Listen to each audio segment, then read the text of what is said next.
Whoops. Oh, sorry. That is much better. And just when I was saying that I do not want it to make videos anymore in which I am so quiet and relaxed, maybe even possibly stoned, but I really had trouble sleeping tonight, so if I'm sounding a little bit drugged or something, forgive me please.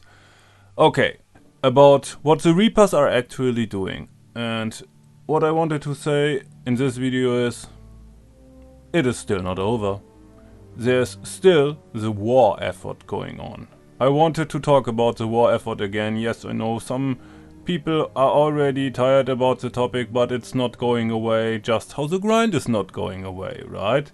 And just because I have both PvP curses now, which do not exist, they are PvE curses, they are lore cosmetics, they are in-game cosmetics, and there is no real divide in pure PvP and pure PvE.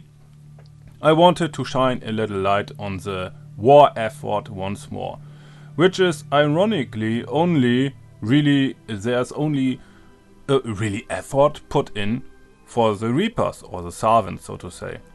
Only Flameheart's people are, as you can see, mining resources and organizing that their faction can even fight against the Pirate Lord's faction, who is doing nothing really. If you go into the Athena hideout and even in the extended hideout, there are ghosts. Yeah, there's the Athena crew, but there's no one mining anything. It's of course not a hideout like this.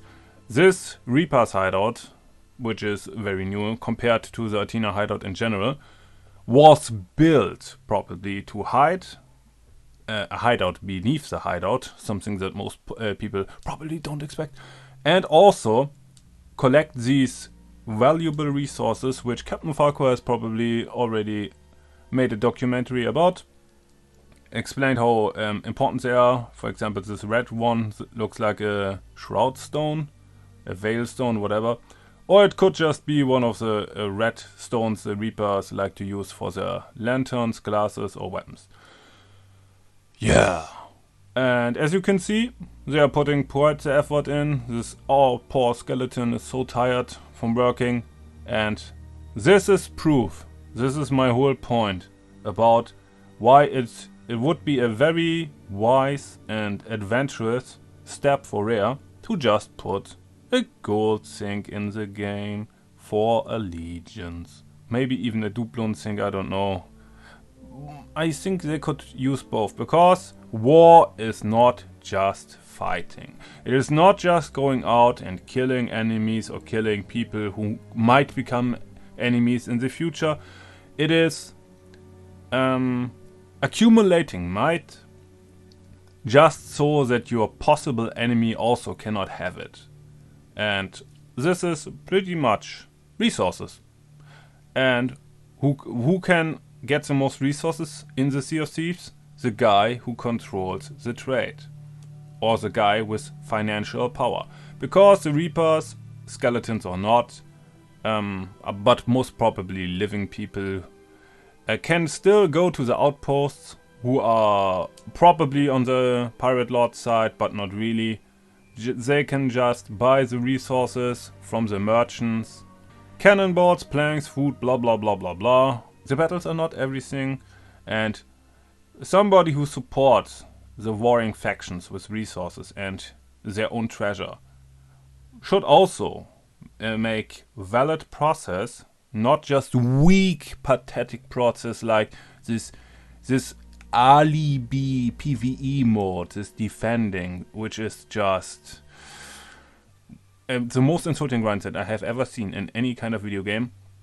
This stuff is so weak, it will take years to do it properly, and to get even to rank 100 most probably. It's so inefficient.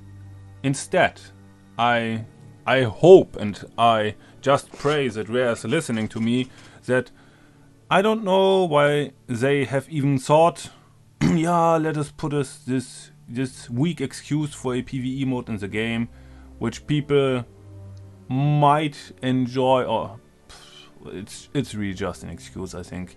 And to not have people spend their hard-earned money or doubloons that they might have accumulated for months and years on the grind, and then process it very quickly and be done with everything and have all the cosmetics that afford you to do not PvE stuff but just gain allegiance levels. But I don't see the point. I don't see the point of denying people who don't like the hourglass progress in the grind. Why must PvE people suffer for PvP people, and this weird divide again, when in fact PvP is out in the game world anyway? Because you have now the Fort of Fortune chest.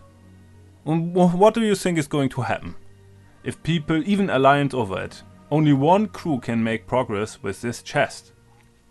The others might get gold once more, but the real treasure is the chest itself, and I don't think not many alliances can overcome this chest. When the allure is there, people will kill each other for it. You know, the good PvP, the deceitful PvP that is not always the same, the scheming, the tucking, the adventuring, and not just these boring repetitive battles, which were pretty good. It is okay, and it is very nice that this is in the game now and people can do it, but it is not the real experience for, in my eyes. It's just if you have a ship that has, I don't know, you have just finished a nice session and you have cursed cannonballs and you have lots of food or something or planks, and you want a battle now because you think, oh, it's such a waste that this powerful ship that we have filled up now is just logging out. Okay, then you clock in the hourglass and dive. Hopefully you get, most probably you will get connected to someone who also has the same idea. Maybe it will take longer, but to force people who don't want to be there just so that the waiting queues are short, or what is the logic behind it? I don't understand. I don't understand. It's not. This is abusive. I think this is abusive and also disrespectful towards people who would like to process these nice cosmetics, have participated in the game for years maybe, and just give them nothing. And this is so lame. It is so lame. This is just insulting. Because people are afraid that the hourglass will die. It will never truly die. Although I must say I'm still shocked when I had the double experience day that I was in an underwater queue for 1 hour. But I think this is not because people were inactive. It was just, I don't know, the system has this weird attempt to give you an enemy of equal skill or something. I think sometimes the system is so indecisive in queuing you up against someone that you are just stuck there. But I was still a little bit shocked.